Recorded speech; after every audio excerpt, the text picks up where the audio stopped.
Hello, Mr. Bernie. Hello, Rezan. How are you this week? Fine, and you? Good, good. I've heard it's very cold. Yeah, it is. Yeah, you've got your sweater on right now. Yeah.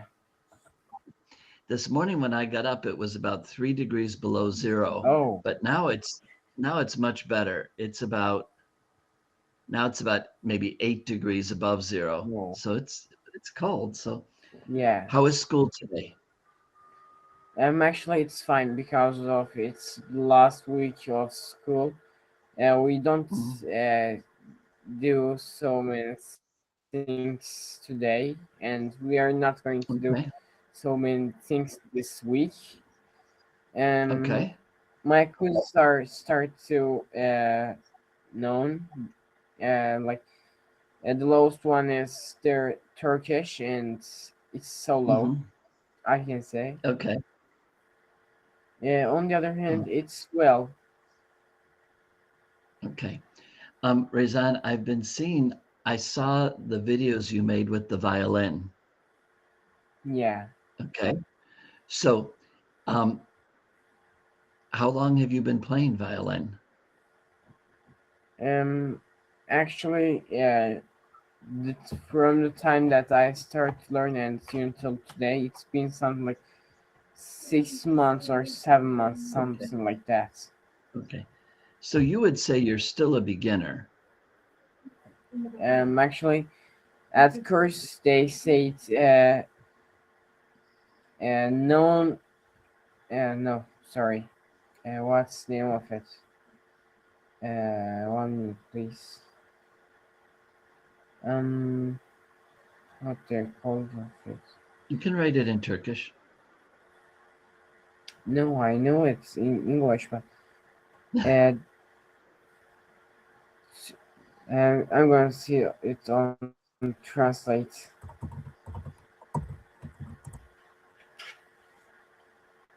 A second, please.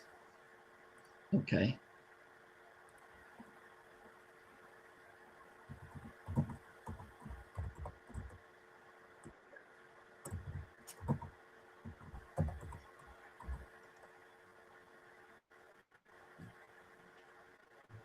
Oh, okay. Experienced middle level. They called us like that. Okay. Good for you. Good for you. Well, I enjoy seeing it. I enjoyed hearing what you were doing. That was good. Okay. All right. Okay. Rezan, what is it from last week? If we call somebody this, or if you say that you're doing this, what does that mean? What do you remember about that? The penny is the money stats. Some like they are iron and so Right. small, and Yeah. penny Okay. pincher means don't waste so much money around. Right. Right. So someone who doesn't want to use their money, someone who is very, very careful with their money, is called a penny pincher. I'm glad you remembered that. Now, Rezan, I wanted to do something a little different today because I usually do my adult words with you because, you know, you're older and your English is good. But today I wanted to show you a word I'm doing with children just to make sure you understand something. So, Rezan, this word right here, how do you say that word?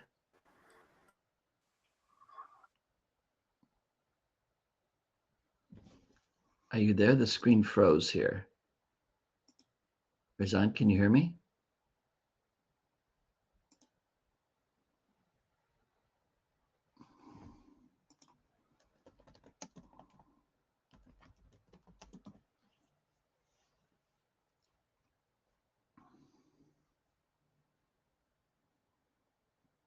Hello?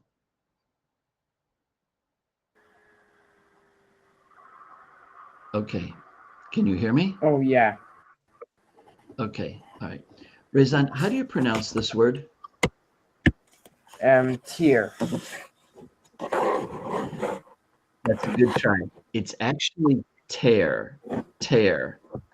And tear is like, you see Tier. this paper here? Okay. Whoops, I'll just Yeah. tear one piece out. So here's tear. I'm going to tear the paper. I tear the paper. Okay. So I tear the paper. Okay. And it can also be a noun. Oh no, I fell and got a tear in my shirt. Imagine if I got a tear in my shirt. Okay. That's tear. But Rezan, you said tear, but it is the same word. If you pronounce it tear, it's I tear the paper. If you pronounce it tear, it's this that comes out of your eyes. You have tears in your eyes. So if you're outside at the beach and there's a big wind and the sand gets in your eyes, ooh, ow, ow, you would have tears in your eyes. Yeah. But if you are on a skateboard and you fall down and oh no, I have a tear on my shirt. Okay. Okay. So I got that. be careful of this because it is the same word. Both of them are T-E-A-R, but you have to look at now, the reason I knew this was tear and not tear is I saw this picture. See that? And there's a tear in this paper. If it was tear, it would probably show someone's face with tears coming from their eyes. Okay? All right. So I'm going to ask you about that next week, and let's see if you remember it for next week. Okay? I will. All right. I know you will. I know you will. Okay. Now the adult word. What do you know about this word? Momentum. Actually, nothing we can say. Okay. Now look at it again and pronounce it in your head. And when you're ready, say it out loud. Memorandum. Very good. I'm just writing a note here about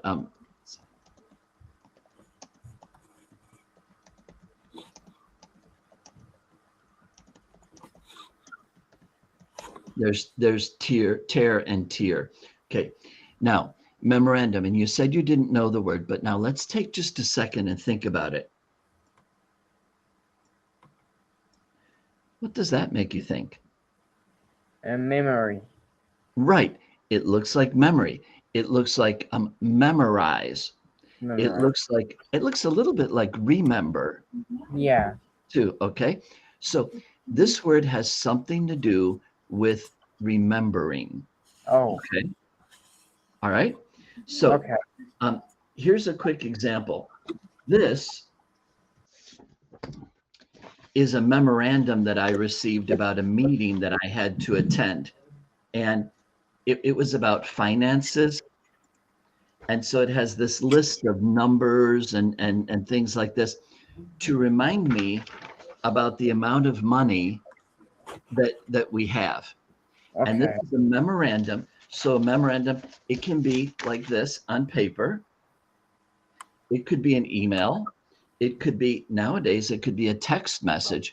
But it's a message to remind you about something. Okay. Okay.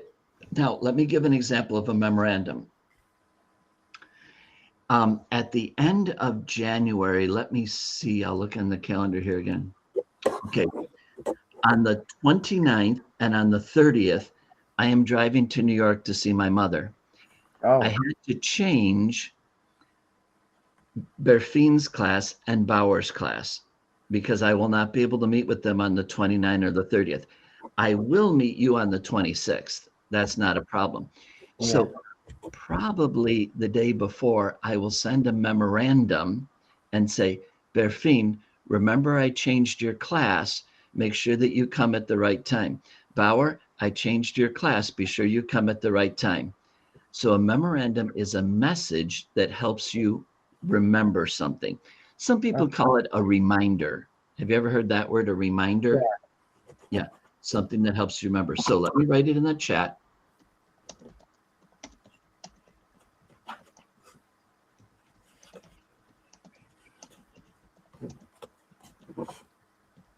Okay, a message to help you remember, a reminder. Okay? Okay. All right. Now, Rezan, I don't know how computerized school is there in Turkey. When I was teaching in the United States, I could send memorandums to my students and to their parents to remind them about things. Do you ever receive messages from teachers to remind you about one thing or another, maybe on a computer or something? Sometimes at special days that I can't go for. Yeah. Rezan, does your school use computers a lot? Do all the students have computers? Not actually. Like at our class, we only need computers for drawing the pieces for machines. Mm-hmm. Okay. Like, for example, in my class, when the boys and girls arrive in the morning and they turn on their tablet, the first message is from me, and it will have things like, you know, good morning, boys and girls. Don't forget that tomorrow is our special trip to the museum. Make sure you're at school on time. And that's a memorandum. Okay? Okay. All right. Now, my young, very smart friend, I know that you'll know this one immediately. Okay? What do we have here? Jupiter. How do you know? There is the brown dots out there and Right. the interesting colors all over Right. it. Now, this is what we call it in English. Great red spots. Okay. The great red spot. And you know that in the last years, the great red spot is getting smaller. Yeah. Okay. It used to be as big as 3 Earths. Now it's as big as 1 Earth. Oh. But that's still pretty big. It's as big as the planet Earth, you know? Yeah. That's still pretty big. And these kinds of clouds are called this. Banded clouds. Now, you know, a band is a music group, but a Yeah. band is also this kind of thing. Like, for example, this on the top, this is a band. Yeah. Okay. So the banded clouds are like that. And Rezan, one of the things that this was showing is NASA's pointing out right now is the time of year when Jupiter is closest to Earth. Oh. Okay. So if you have a little telescope, even if you have binoculars, this is a good time to go outside and look at Jupiter because it's unusually close to Earth. Now, as we orbit the sun and as Jupiter orbits the sun, eventually Jupiter will get farther away. Yeah. Okay. Now, this picture was not taken with a NASA telescope. This picture was not taken with a NASA satellite. This picture was just taken by a guy with his telescope and a camera. Oh. And so they put it there to show you right now is a good time to look at Jupiter because it's so close to the Earth. Yeah. Okay? Okay. All right. Very interesting. All right, my young friend, let's go on. Remember that we have started reading about the NASA twins study. Yeah. And what was that, the NASA twins study? What do you remember about that? They got twins that's they both are astronauts, and Okay. they take one of them to space for a year, and the other one have the other is on the Earth for a year, and they look for can our DNA change at space. One of the things that you do the best is you have a very good memory. And not that much, actually. No, but you remember everything that we read. That was very, very good. That was very good. All right. So these 2 astronauts, one of them, like you said, spent a year in space, and the other one stayed here on Earth. Now, when we finished reading, we learned, and by the way, the one astronaut, Mark Kelly, today he is a senator in Congress from the state of Arizona, and President Trump just hates him and is doing all these things against him.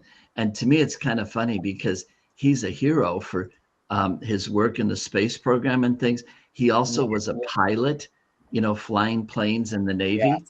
So Today, we're going to start right here with these two paragraphs. I'm going to ask you to read the longer one, and I'll read the shorter one.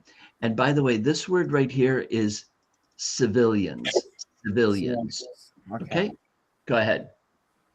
The NASA twins study gave research a lot of new information about astronauts' health, but there were also limitations. No date. More astronauts have spent less than 20 days in space. Also, Scott and Mark Kelly are middle-aged, while white men. Right. Space flight is becoming more common, so more people of different ages, house rates, Ethnicities,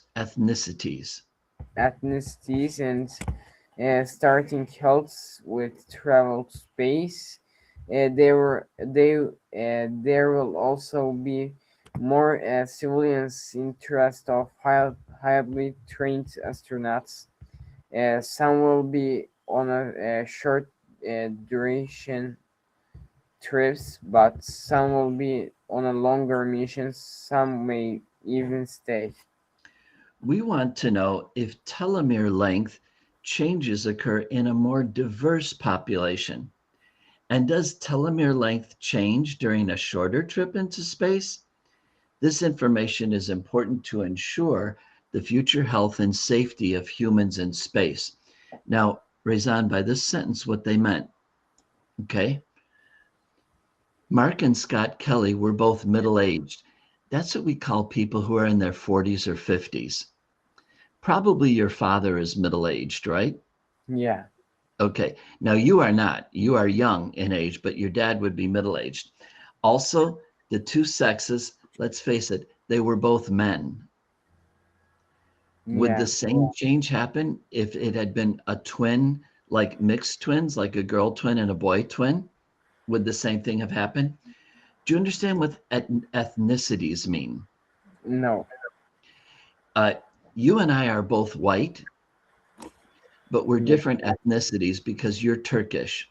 Yes. And I'm American. My ancestors came from Italy and Scotland and Germany. So my ethnicity is different from you, even though we are the same race. Yeah. We're both white people. And then they point out that starting health, both of them were very, very healthy because they're astronauts and they're pilots and they work out a lot, you know, and they jog and everything. What if they had been just an everyday guy like me who takes a good walk every day, but I'm not in great physical condition? Okay. Okay. So the point is, although this study was very good, we need to try it on more people, women, other groups. You know, what about Black people or Asian people? Would it be the same with them? All right, let's continue. Methods. So, Rezan, would you read, we use the?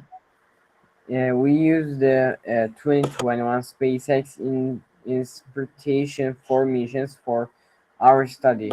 The mission was only 3 days long. The 4 crew members were all civilians and first-time flyers, and they were all, of different ages and sexes. We collected blood from each. Blood. Oh, okay. Sorry.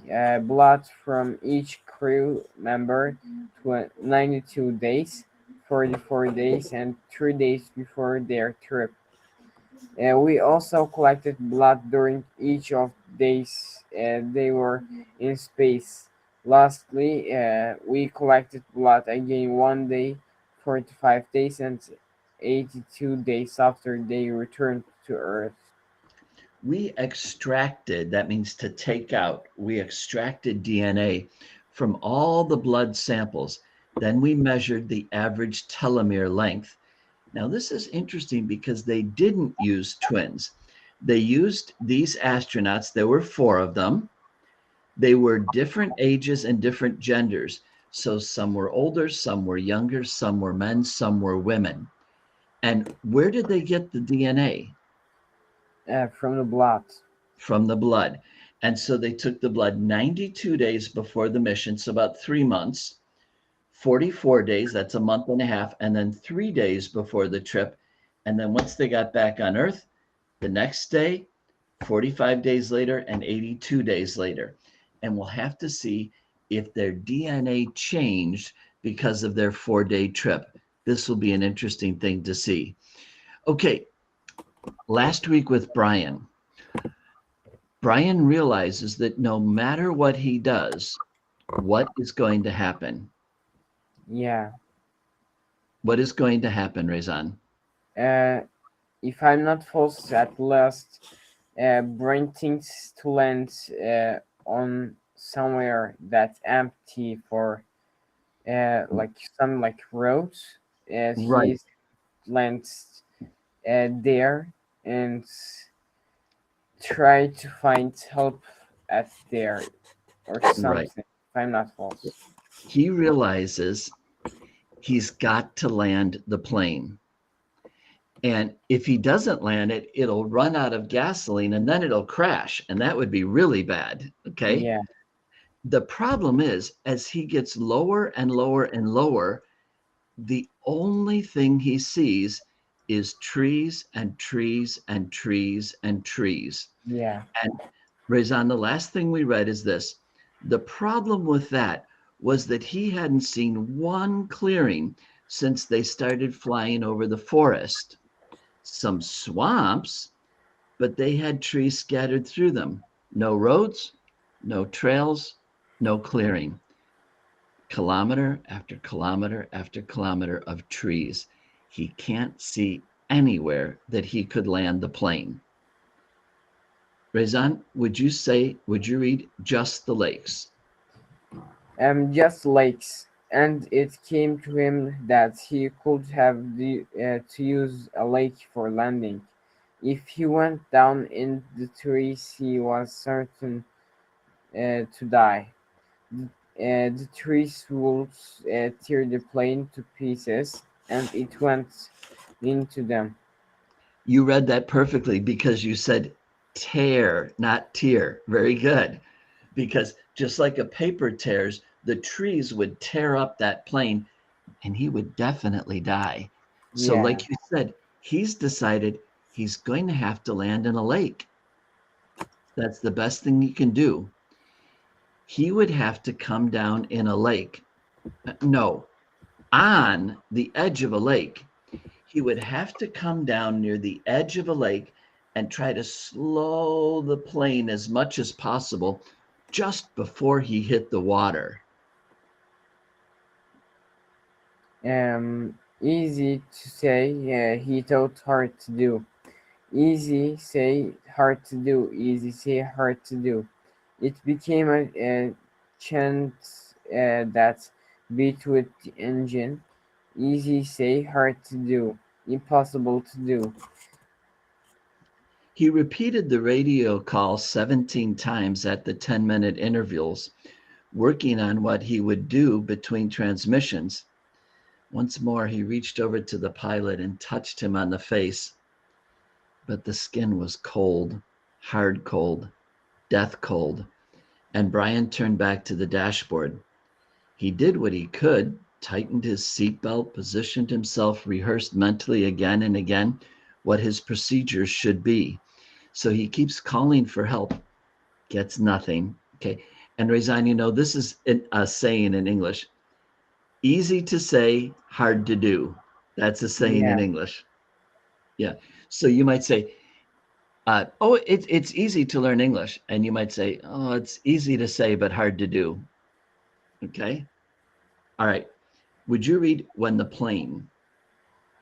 When the plane ran out of gas, he should hold the nose down and heads for the nearest lake and try to fly the plane kind of onto the water. Sorry. That's how he thought of it. Kind of fly the plane onto the water, and just before it hit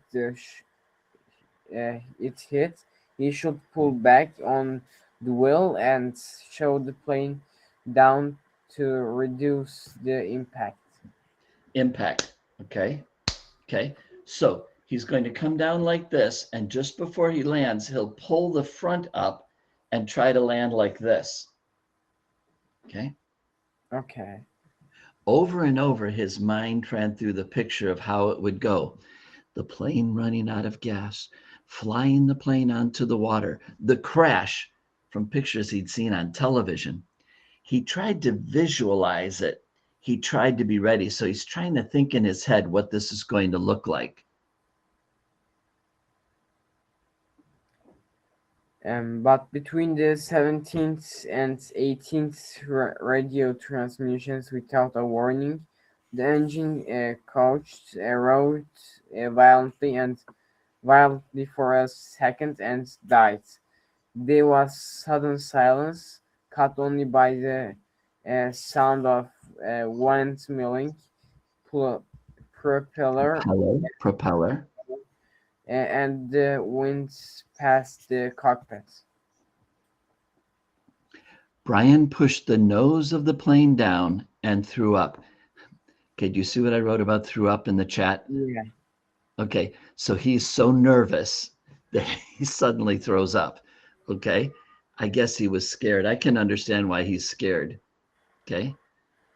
All right, the next chapter. Let's see what happens with Brian. Going to die. Go ahead. Okay. Going to die. Brian thought, going to die, gonna die, gonna die. His whole brain screamed in the sudden silence. Gonna die. He wiped his mouth with the back of his arm and held the nose down.